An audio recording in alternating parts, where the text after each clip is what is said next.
TV Gracia presenta las palabras inefables de Dios. El Evangelio de la Gracia en labios de Jesucristo, hombre. Abba Padre. Dice, pero gracias a Dios que aunque erais esclavos del pecado, habéis obedecido de corazón aquella forma, diga conmigo forma, aquella forma de doctrina a la cual fuisteis entregados. Entonces hay una forma de doctrina que nosotros fuimos entregados. La pregunta es, ¿cuándo nosotros fuimos entregados a esa forma de doctrina? Bueno, tú puedes decir, bueno, yo llegué al ministerio hace 5 años, otros 10, otros 15, otros 20. Pero ahí no fue que te entregaron la forma de doctrina. Esa forma llega por los labios de JH. Eso tiene que entenderlo, porque esa forma estuvo escondida. Y entonces hay que tener en cuenta cuándo fuimos entregados a esa forma.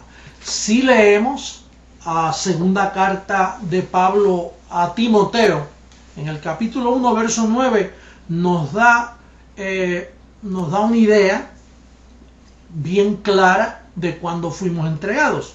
Dice, quien nos salvó y llamó con llamamiento santo, o sea, un llamamiento santificado para el tiempo señalado por el Padre.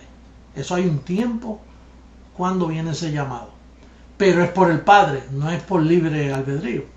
Dice, no conforme a nuestras obras, o sea, no conforme a nuestro libre albedrío, nuestro esfuerzo, porque eso es señalado por el Padre.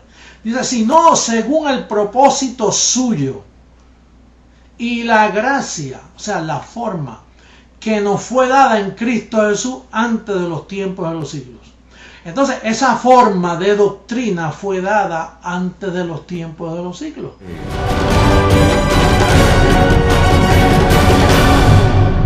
Segunda carta a Timoteo, capítulo 1, verso 9. Segunda. Mira, quien nos salvó y llamó con llamamiento, cuidado, que ese llamamiento no lo para nadie. No conforme a nuestras obras, mira, pareja. Si es un llamamiento no conforme a obras, quiere decir, ¿quién impide que tú llegaras? Si no, ay, Padre, mira, decreto. Si no según el propósito de Él, eso no es consejería con ángeles, ni con Gabriel, ni con Miguel, eso es personal. Sino según el propósito suyo y la gracia que nos fue dada en Cristo Jesús. Mira, antes de los tiempos de los siglos.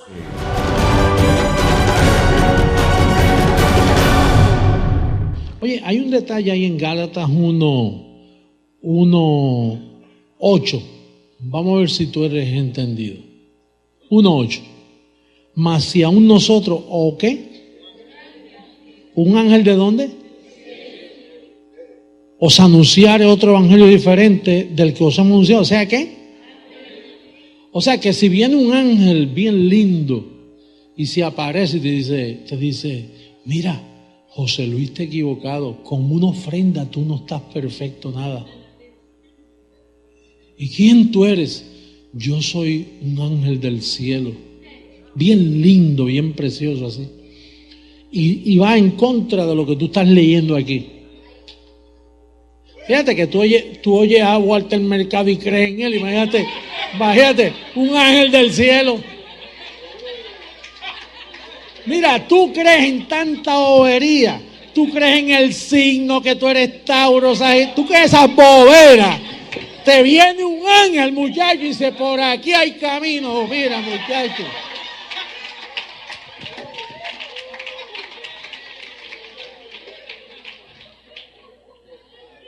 Ay, si es un ángel mujer y te dice, yo soy la Virgen María. Te tumba la cabeza.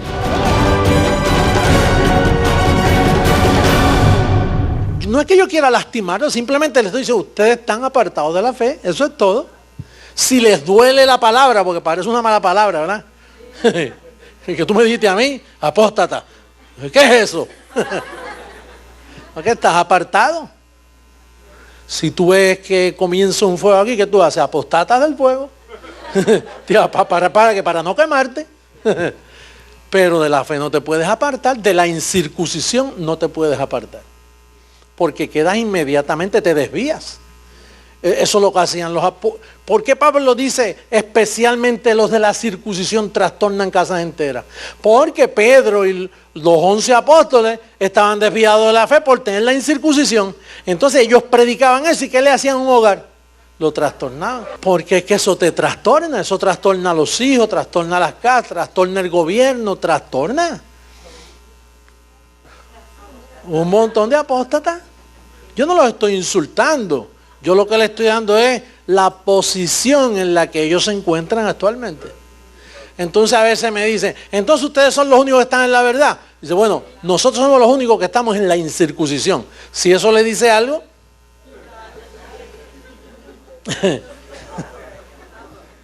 Hay formas de contestar. No, nosotros somos los únicos que estamos en la incircuncisión. Vamos a comenzar bíblicamente con lo que queremos hacer.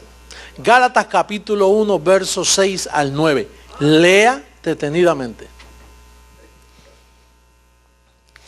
Lo primero, el libro, vamos a hacer como una exégesis. Eso significa, oye, estoy hablando en hebreo mucho, apóstata, exégesis.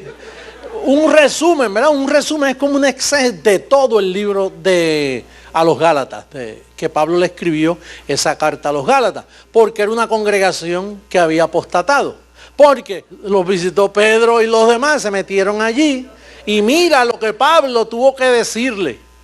Gálatas capítulo 1, verso 6. Estoy maravillado, dice el apóstol Pablo, quien escribe, de que tan pronto os hayáis alejado del que os llamó por la gracia de Cristo. ¿Qué le sucedió a esa gente? Se alejaron. ¿Para seguir qué? ¿Un qué? O sea, tan pronto tú te apartas de la gracia, es que tú estás en un evangelio diferente. ¿No es así? Ahora, fíjate lo que sucede cuando tú sigues un evangelio diferente. Dice, ahora mira la realidad. No que haya otro. En sí no hay dos evangelios. Es uno. Es uno. Lo que sucede que ellos formaron un evangelio diferente mezclando la ley de Moisés con los rudimentos de la doctrina de Jesús de Nazaret. Entonces se las inventaron. Dicen, no que haya otro, sino que hay algunos que os perturban y quieren pervertir el evangelio de ¿quién? Mas si aún nosotros, ahora viene Pablo y se mete, si aún nosotros,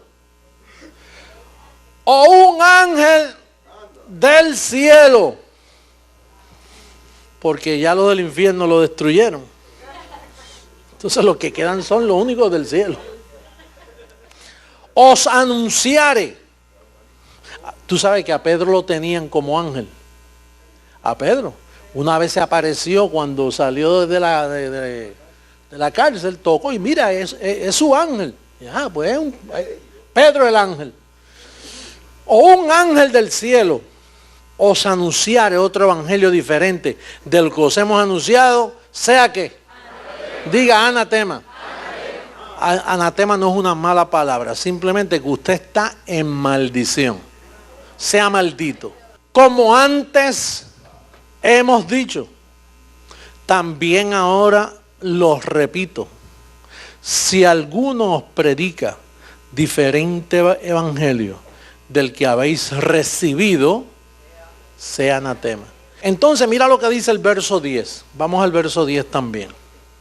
10 al 12. Pues, ¿busco ahora el favor de los hombres o el de Dios? ¿O trato de agradar a los hombres?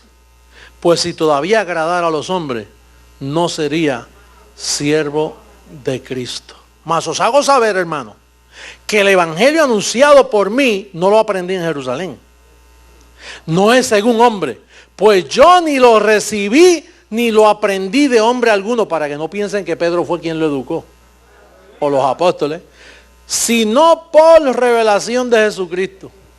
Porque mira, lo que yo le enseño a ustedes, yo no lo aprendí de nadie. Yo no puedo decir que fui a un instituto. Yo no puedo decir que fulano, que mengano. A mí me lo enseñó Jesucristo mismo.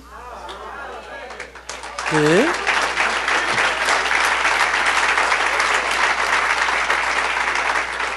Todos esos cortes que nosotros hacemos aquí, mire, ellos están esperando a Jesucristo por allá. Si Jesucristo le llega y dice, Dios, mira, habla como José Luis.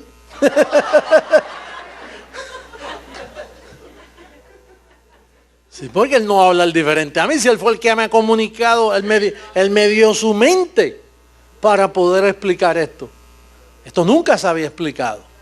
Y entonces él mismo me dio la mente y yo con la mente de él, es que yo hablo con ustedes. Dice el verso 18, después pasado 3 años, subí a Jerusalén para ver a Pedro y permanecí con él 15 días, pero no vi a ninguno de los apóstoles del Señor, sino a Jacobo, el hermano del Señor, perdón. En esto que os escribo aquí delante de Dios, que no miento. Quiere decir que en esos 3 años ya Pedro había desviado a la iglesia de Galacia. A Pablo le preocupó. Y dijo, yo debo subir a Jerusalén a ver qué es lo que está pasando allí, porque noto que esta gente aquí ya se apartaron a otro evangelio. Y yo me imagino que es Pedro. Déjame subir allí a ver. Pedro, sí, este es el orden. Y entonces de momento pasan 3 años y Pablo ocupado. Dice, esto solo quiero saber de vosotros. ¿Recibiste el Espíritu por las obras de la ley? Dando a entender que las obras de la ley era lo que estaba en pie anteriormente. O por el oír con fe. Tan necios sois, habiendo comenzado por el Espíritu, ¿con qué? Con el Evangelio de la gracia. Ahora vais a acabar por la carne, ¿con qué? Con el Evangelio de Pedro. Tantas cosas habéis padecido en vano, si es que realmente fue en vano. Aquel pues que os suministra el Espíritu y hace maravillas entre vosotros. Oye, hace maravillas donde está el verdadero evangelio. O por el oír con fe. Bueno, esa era la condición de esta iglesia. Se fueron a otro evangelio, estaban apartados de la fe, estaban en necedad. La condición era fatal. Pero venida la fe, ya no estamos bajo ley, bajo ayo. Pues todos sois hijos de Dios por la fe en Cristo Jesús. Por la fe en Cristo Jesús. Porque todos los que hemos sido bautizados en Cristo, de Cristo estáis ¿qué? Vestidos. ¿Estamos qué? Quiere decir que esa ropa tú la tenías. Te la quitaron y te volvieron a vestir. Hello. Tú no tienes nada nuevo, eso estuvo contigo antes de la fundación del mundo, antes que tú nacieras en el vientre de tu madre. Tú eras así. Lo que pasa es que la ignorancia de la religión te ocultó tu verdadera identidad. Hasta que vino el Señor y dijo, no, usted está revestido. Usted no tiene que hacer nada. Reciba lo que está completo.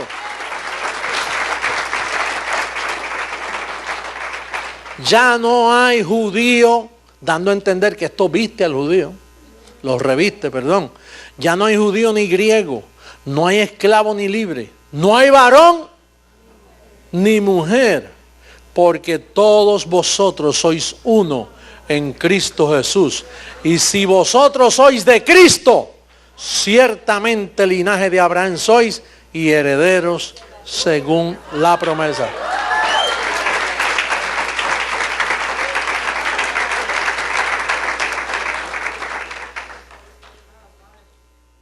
Capítulo 4, versos 6 y 7. Y por cuanto sois hijos, Dios envió a vuestros corazones, a vuestras mentes, el espíritu de su Hijo, el cual clama, aleluya. Aleluya. Si yo digo aleluya, estoy negando que soy hijo. De Cristo os desligasteis, los que por la ley os justificáis de la gracia que caído. Ellos se justifican por los ayunos, se justifican por lo bien que se portan, se justifican por las horas que oran, se justifican por los trataditos que dieron en el hospital. Todo es, estoy haciendo. Y después ese Santiago, que es un legalista, le dice, sed hacedores de la palabra, no solo oidores. Entonces todo el mundo está haciendo y haciendo y haciendo. Vosotros corríais bien. ¿Quién os estorbó para no obedecer a la verdad? Oye esto, esta persuasión no procede de aquel que os llama. Un poco de levadura leuda toda la masa. Yo confío respecto de vosotros en el Señor, que no pensaréis de otro modo. Oye esto, mas el que os perturba llevará cuando el Hijo del Hombre es quien está sentenciándolo, porque hasta ahora nadie lo había descubierto.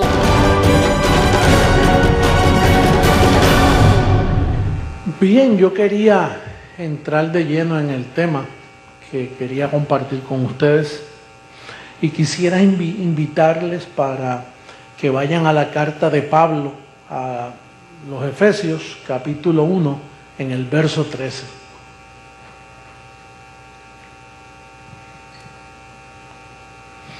Dice así el Evangelio de la incircuncisión, predicado solo por un apóstol, el apóstol Pablo. En él también vosotros, habiendo oído la palabra de verdad,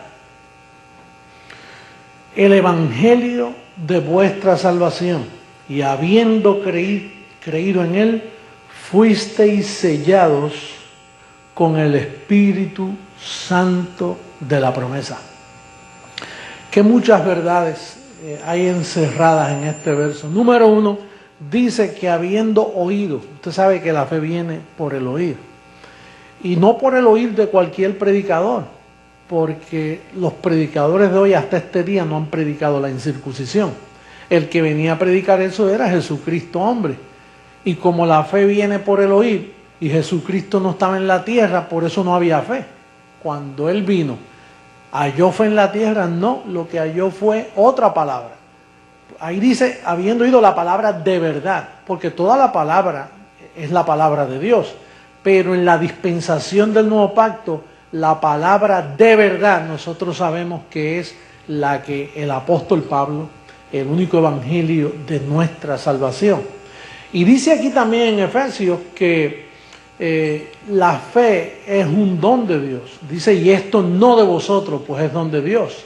En Efesios capítulo 2, verso 8, dice eso, que esto es un don de Dios. Por lo tanto, hay como unas personas escogidas que Dios tenía para estos tiempos darle ese don, porque no es cualquier cosa. Ser sellados con el Espíritu Santo de la promesa no es cualquier cosa. Eso es algo que te da exclusividad para tú poder entender eso.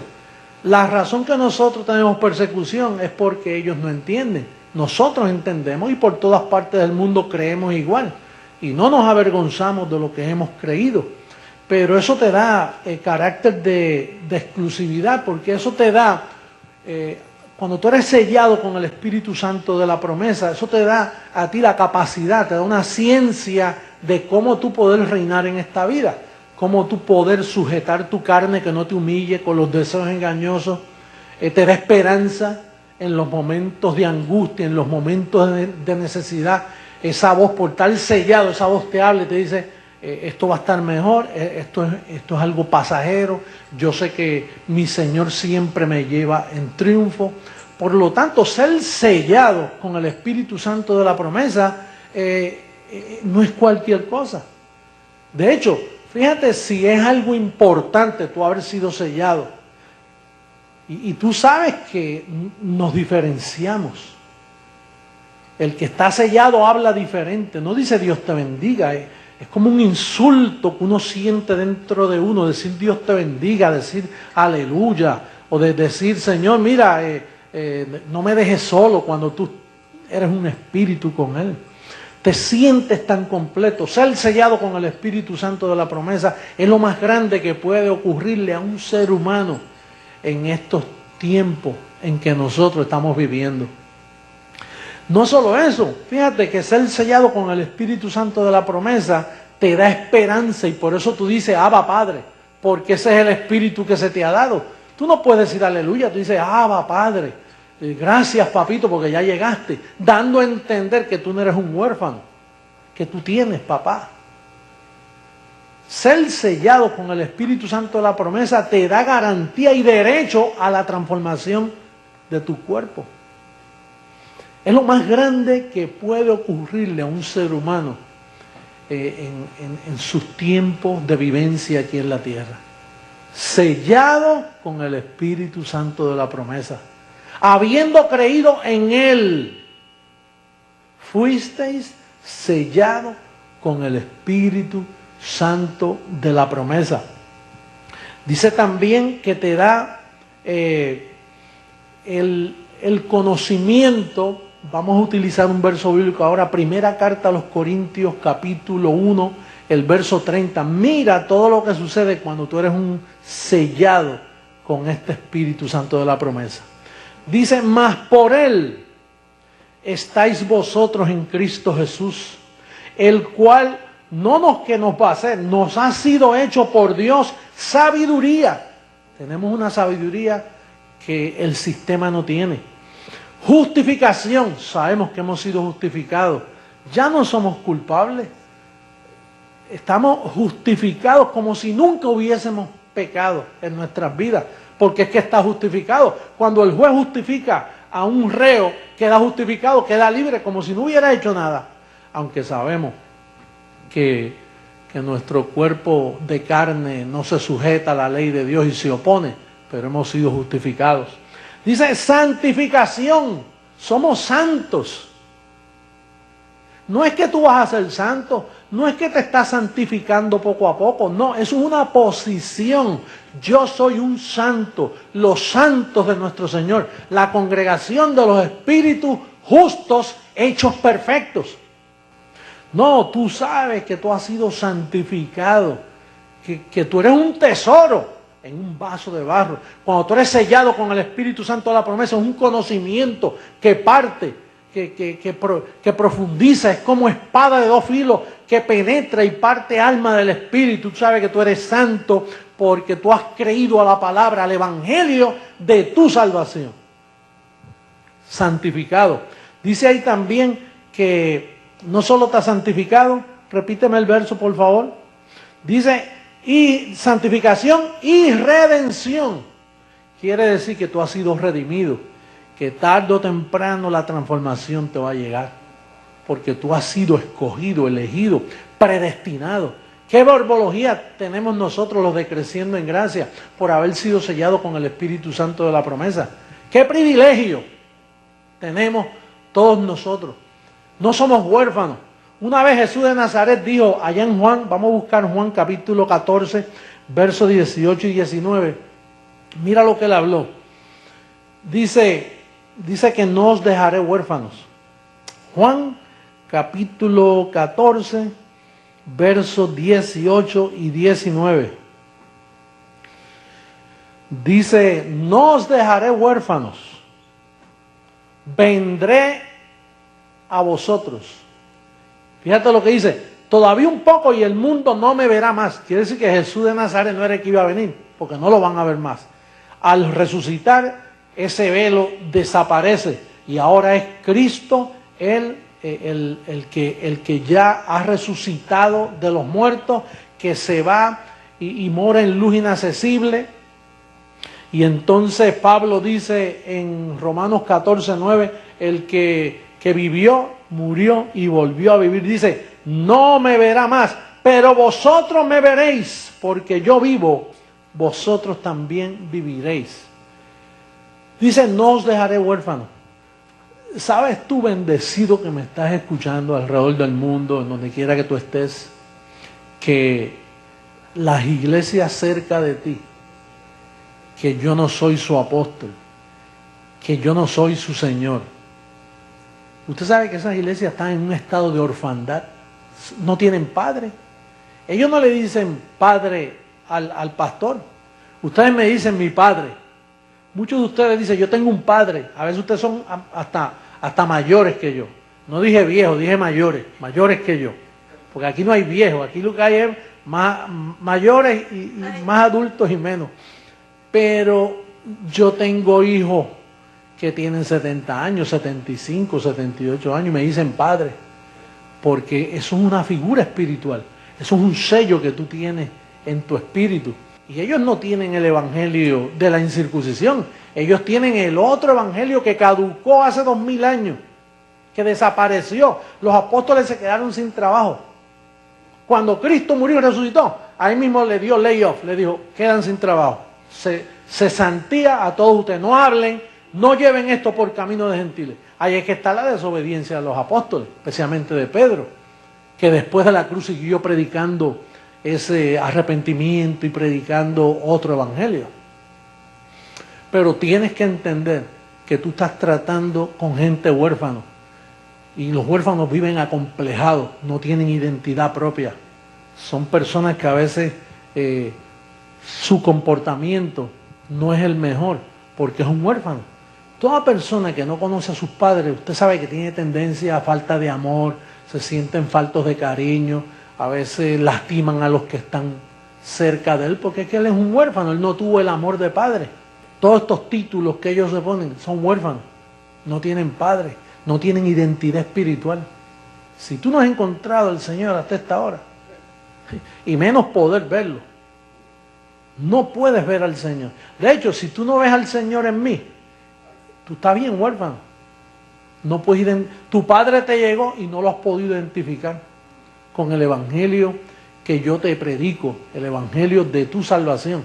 Y no salvación de tu espíritu bendecido, porque tu espíritu quedó salvo cuando Cristo derramó sangre. Ahí quitó el pecado y ahí te salvó espiritualmente.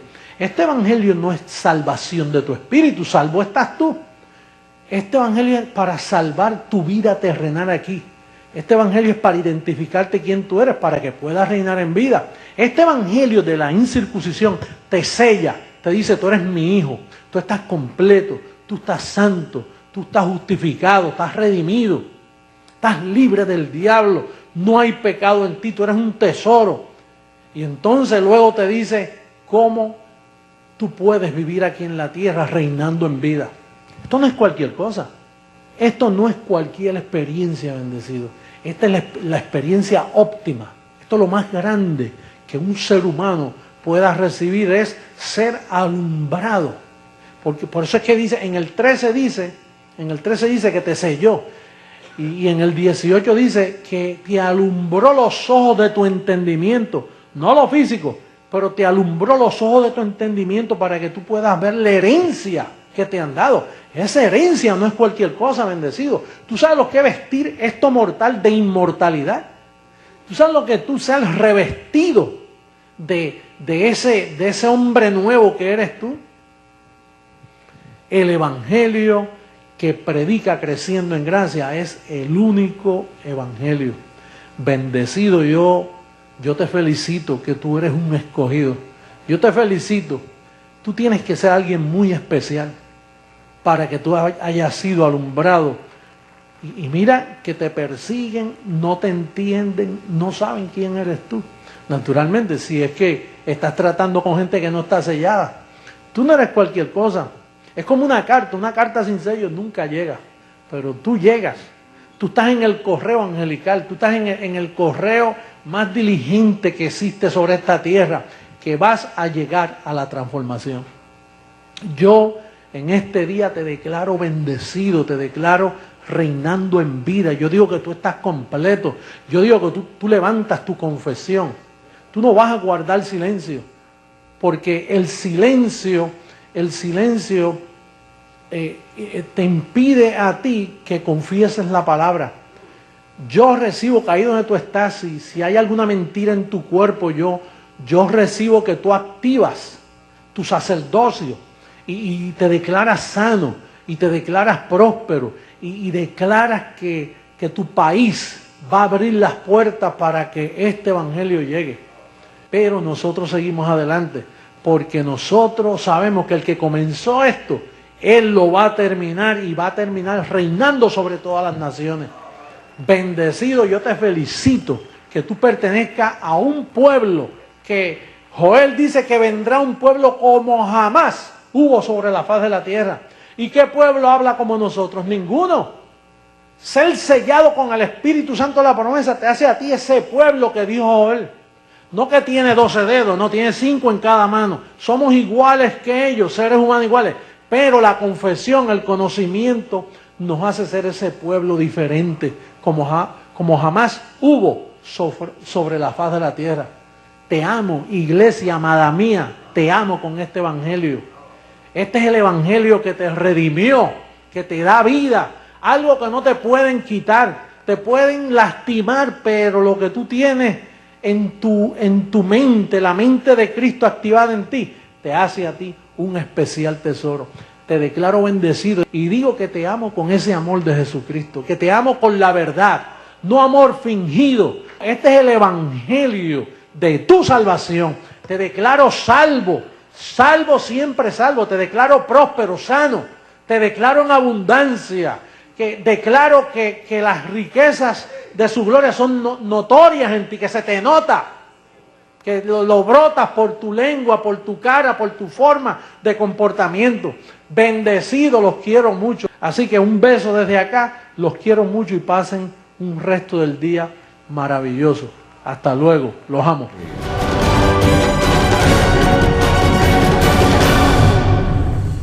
Verso 1 al 4.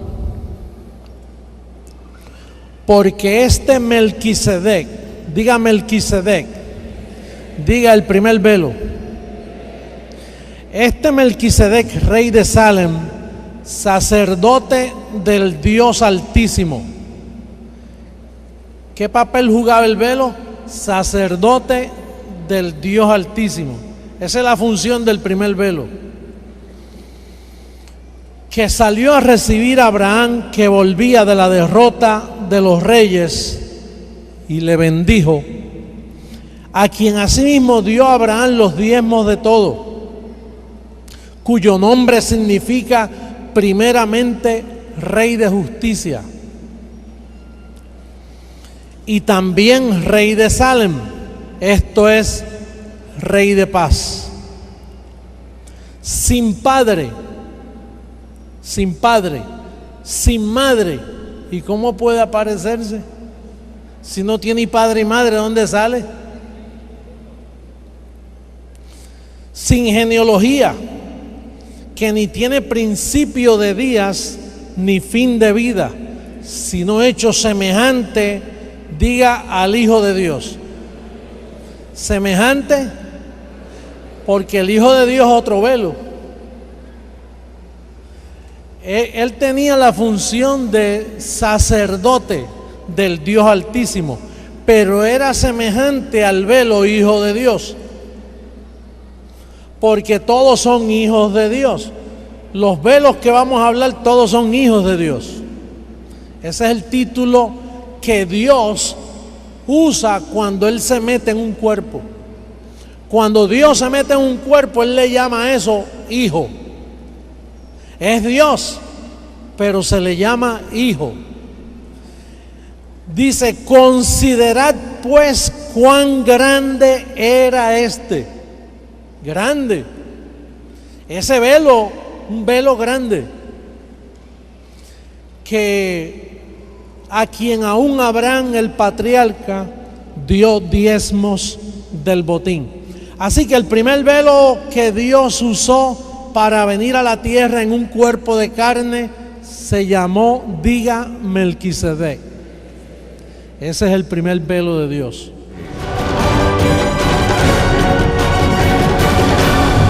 Atiende bien lo que estás leyendo, no leas así por leer, estudia. Para eso te trajeron aquí, para eso te metieron ahí en Telegracia mirando esta señal, para que entiendas lo que estás escuchando. Porque si no, vas a decir, yo vi eso. ¿Y qué pasó? No, uno más. No, esto no es uno más. Esta es la alternativa. Estás tratando con lo que va a salvar al mundo. Esta es la alternativa. Estás tratando con lo que va a salvar al mundo. Pero la recompensa de serle fiel al evangelio que yo predico es la transformación de tu cuerpo. Y esto no es en vano. Esto no es en vano. La recompensa va a ser esa. Y pronto recibimos esa transformación. Pronto.